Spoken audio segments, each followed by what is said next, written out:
Hello and welcome to Rapacious Reads. I'm Rebecca. This is my January wrap-up. So I'm going to talk about 13 different things, but Goodreads said that I read 10 things. Who's right? Who knows? So the first thing I read was The Book of Life by Deborah Harkness, and this wraps up the All Souls trilogy. And for me, this was like a 2-star trilogy. The first book was Academic Twilight, like literally the same plot devices in Twilight. The second book was where the author really shone. It took place back in history, and the author has a PhD in history, so you could really see her skill and her knowledge there. It was beautiful. And the third book went back to the future, and it was the plot was kind of all over the place. The pacing was a little weird, so I'm not a fan. And the reason I picked up this series in the first place was because I wanted a series about witches in terms of like sisterhood and bonding with other women. But this book was a love story, and the main character rejected her witch heritage. So not what I was looking for. The next book I read was The Duchess of Malfi by John Webster, and this is a great play. It's about this woman who's a widow, and her brothers don't want her to remarry because they want to control her fortune. But she secretly does. She secretly has 3 children while openly living at court, and then her brothers find out, and what will happen? It's a tragedy. I will definitely be reading more of Webster's stuff in the future. Next I read The Door in the Hedge, which was a Matthew Sharapa recommendation. And so this is a series of short stories based on fairy tales. And to me, it read like art. It was very vivid images. Not much in terms of plot or characterization, but you just got this like beautiful picture in your mind, and that's how the story was told. So it's not for everyone, but it was very good, and I gave it 4 stars. Then, okay, don't hate me. I kind of hate me. But I read 2 romances, and that's because I was traveling from my home down to school, and then I went and saw my boyfriend all in like a 2-day span. So I needed something like that I could quickly pick up and put down when I was traveling on a plane, a train, and a bus. Okay, so the first was The Bride Says Maybe by Kathy Maxwell, and I was not a fan. I much prefer her Match of the Century book. That one's good. But this one, the heroine was whiny and juvenile, and the hero was ugly, large, and grim. And to me, it just didn't have romance as an element. It was 2 people forced together in marriage, and no, I didn't like it. The next one I really did like, though. It was by Kathy Rani, and it was After the Kiss. So it follows this widow who's being stalked by a lord of some kind, and he's overcome with lust, and he thinks that if he can just, bed her, then like he'll get it out of his system. And she doesn't want her reputation to be ruined. But after stalking her for a couple weeks, he convinces her that just one kiss and he'll be satisfied. But they can't kiss in public. She needs to come back to his home. And so this kiss is like slow and erotic, and it's one of the most amazing things I've read in the romance genre. So I highly recommend that if you enjoy romance. Okay, so changing gears, Literary Gladiators did a panel session on The Pedestrian by Ray Bradbury. So of course I read that just to be in the loop. That's a science fiction short story that follows a man taking a walk on the street and sort of remarking that nobody else is outside and all anybody else cares about is watching television. And after this book, I read a nonfiction piece called Older, Faster, Stronger, and that was about marathon running. So it was a really nice contrast, seeing this focus on being in your physical body and pushing yourself to your limits, as compared with this society who doesn't have people who care about being outside or being even connected to their mental faculties because they're so busy watching TV, right? So I like that. Older, Faster, Stronger is by Margaret Webb, who teaches at U of T, and she's a bit of a bitch. There's this section where she gets mad that somebody cold calls her about writing advice. She's like, well, I teach a course at U of T, just look that up. It's just like, woman, like, you may know you're a bitch, but does everyone reading this book need to know how horrible you are? But I like the research that she did, and I like the portraits of older women who started running just in their 60s or even later and kept it up into their 80s, and how it slowed age-related degeneration. So the second half of the book I enjoyed more than the first half. Okay, so then I read the twisty 19th century novel that is beautiful. I read The Mayor of Casterbridge by Thomas Hardy. And okay, I blame Thomas Hardy. He's the reason I've never read any, what's his name? He's the reason I never read any Trollope, is because anytime I feel the need for a 19th century novel, I'm just like, oh, well, I haven't read this Hardy, and oh, you know, this one's still good. So I've never bothered to pick up Trollope because I haven't made my way through Hardy. But The Mayor of Casterbridge is about a man of character. And the first scene of the book is so vivid.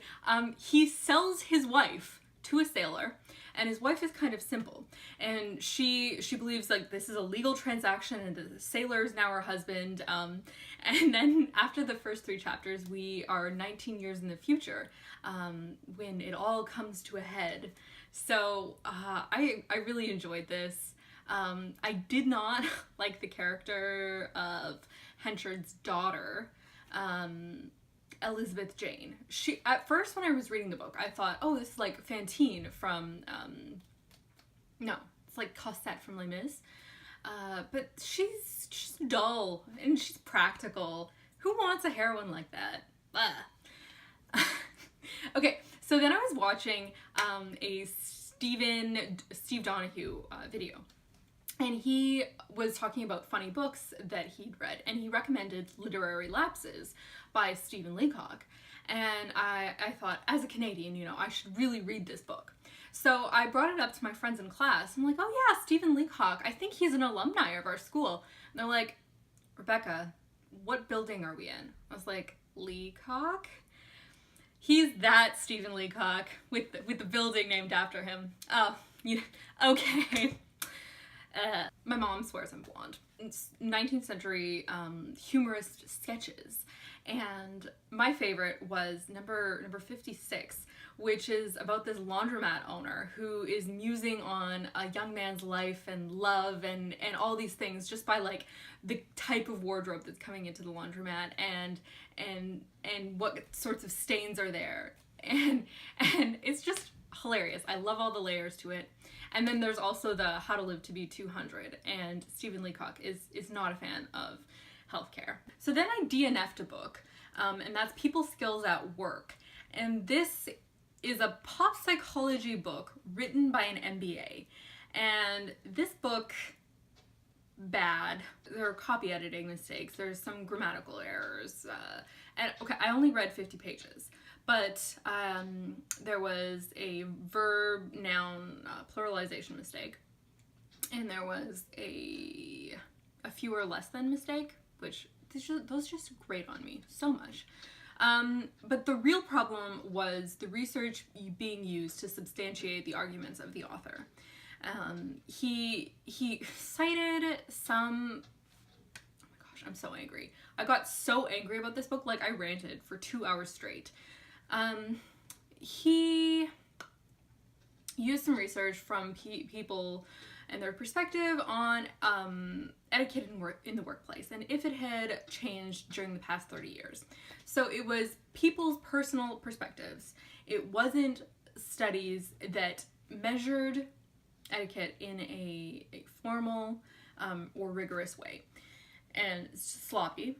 And moreover, we have a quote from Socrates saying that kids these days don't respect their elders and it's all going to ruin. So So people have been thinking that the next generation has no etiquette for thousands of years. So that was ridiculous. And then the author made a claim that there were biological differences between the male and female brain due to neural reconstruction, due to a testosterone spike in utero, which killed some neurons in the hippocampus in males, leading to greater aggression. And this is incorrect. Studies today say that socialization is the only difference between male and female brains, and the biggest biological difference between males and females is their height. So I looked at the research that the author cited to make this claim, and it was other pop psychology books. So this lack of rigor made me DNF this book, because I couldn't take anything the author said seriously after that. Moving on to happier topics. So I was reading another school book. It told me about the myth of Simonides. So I read a little brief excerpt from Ciceros Duel, book 2, which was the myth of Simonides. And do you want me to tell you? Okay, I will. So Simonides is this famous poet and lyricist, and Scopas, this like rich man, invites him to his house and says, you know, honor me, like sing a song, do a dance. And Simonides, of course, honors the gods first, and he honors Castor and Pollux. And Scopas is angry, and he says, you know, this is my house, I'm paying for this, I'm feeding you, you know, honor me. And then Simonides is told that 2 young boys are waiting outside for him, that they have a message. So he leaves the house, and there are no boys there, and he's looking around, and the house collapses behind him, and he's like, oh no. And the women are, not the women, but like the townspeople, mainly women, are saying that we can't properly mourn our husbands who were in this house because we don't have their bodies. We need their bodies, and the bodies were unidentifiable because of the crushing injuries. So Simonides says, don't worry, I have perfect memory, and based on where they were in the house, I can tell you exactly who is where and who they are, so you can mourn properly. So this legend is what the basis of people using mind palaces for memory, and that relates to my field in the organization of memory and the organization of information physically. Another thing that my textbook talked about was Giulio Camillo's Lidia del Teatro, which talks about standing on a stage and looking at the audience and all the information in your head being organized into where the audience sits. But also, it's organized into 7 pillars based on the moon and the stars and the gods. So it's a top-down organization of memory, which is really interesting, and I would read it, except it's only in Italian. So, Miriam, help me out? No.